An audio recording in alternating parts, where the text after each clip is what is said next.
Hello and welcome back to another English composition video. Thanks so much for being here. In this video, I'm going to talk to you about academic journals. Now, you know from reading the instructions that you need two different academic journal articles for your annotated bibliography. There's lots of materials this week that are designed to help you understand what an academic journal article looks like, right? And where to find them in the library databases. So I want to use this video to talk to you about why I'm asking you to include these things in the first place. So you remember in the last assignment, in the initial research findings paper, one of the things that you had to do when you analyzed the op-ed was you had to identify the different types of evidence and you had to comment on how they were used, what they proved in terms of the author's argument, right? And I wanted you to be more conscious of how evidence functions in popular discourse. We live in a pretty interesting time right now where there are quite a few different figures that you may hear from in media or in politics that will say things that are provably untrue.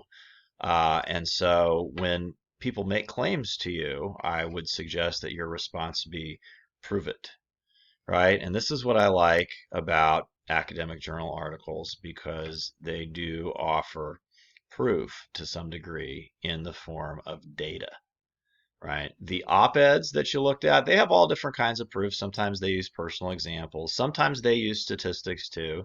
Sometimes they use expert testimony. But academic journals are fascinating because this is where you get these very high-level people together, experts in the field. They typically always have terminal degrees, PhDs or JDs, law degrees or MDs, right? They're experts in their field and they put their talents to work to do research to answer pertinent questions. And this is why I asked you to ask some questions at the end of your last paper, because the idea is that you may be able to use an academic journal article or two to answer potentially some of those questions. I don't think you have to answer all of those questions using the sources in your annotated bibliography. I was just hoping that you could kind of start thinking about what's the next steps for research. And from the papers I've graded so far, I think people have done a good job of that. Let me just show you real quickly what I mean by how academic journals can answer questions, okay? So you're going to need to find academic journal articles in the library. But the interesting thing is the Google search engine works a little better than the library search engine. And so sometimes it works better to find the article in Google Scholar and then cut and paste the title into the library.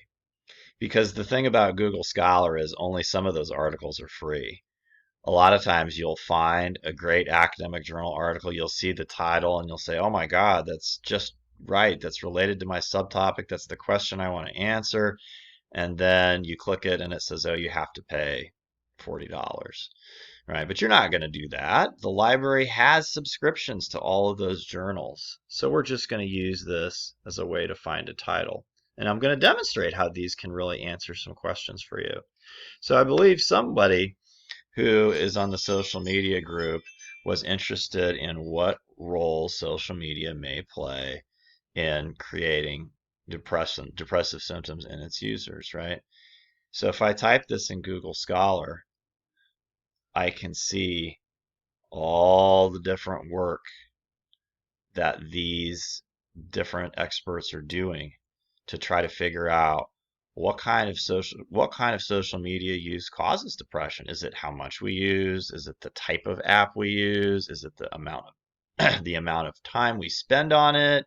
Is it what we use it for? There's been so many different studies that have been done about this, and they're all quite fascinating. And you will find when you look at these, they don't make arguments. They don't tell you, well, you shouldn't use more than 3 hours of Instagram a day. That's not their role as experts. They do the research and they provide you with the data. And then you have to kind of draw your own conclusions, right?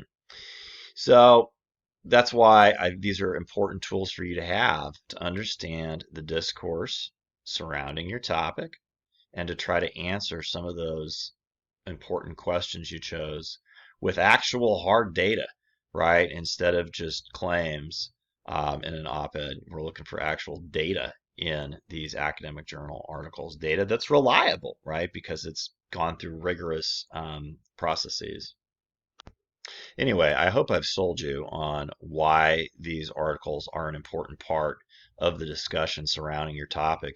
And indeed, as I mentioned, sometimes op-eds will point to them, sometimes political figures will point to them as a rationale behind a particular policy, right? They are part of that discussion as much, every bit as much as op-eds are.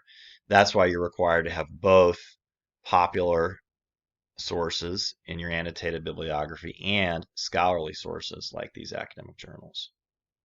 So just real quickly, there's another video about how to use Google Scholar, but just real quickly.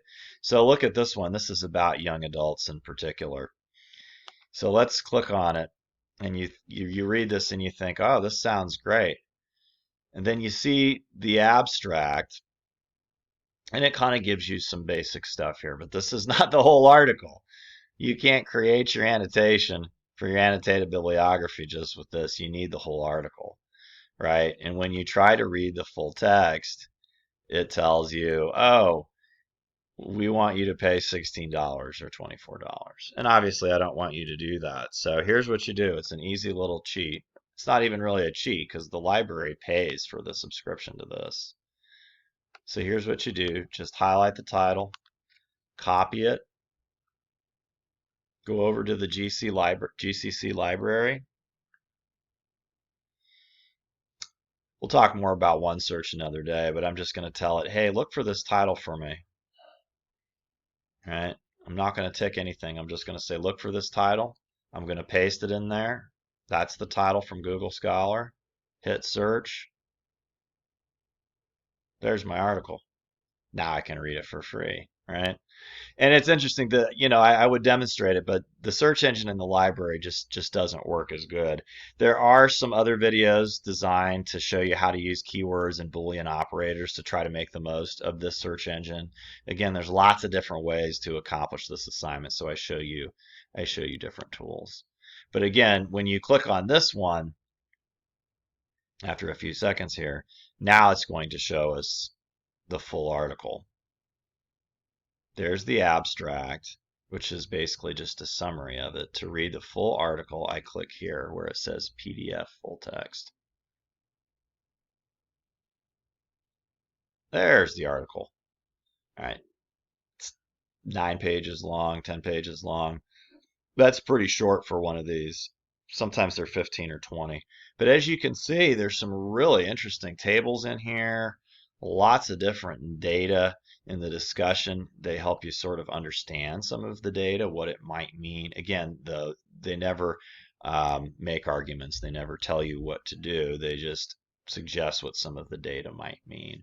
There's some more materials this week that talk about how to strategically read academic journal articles. I think you will find that helpful as well.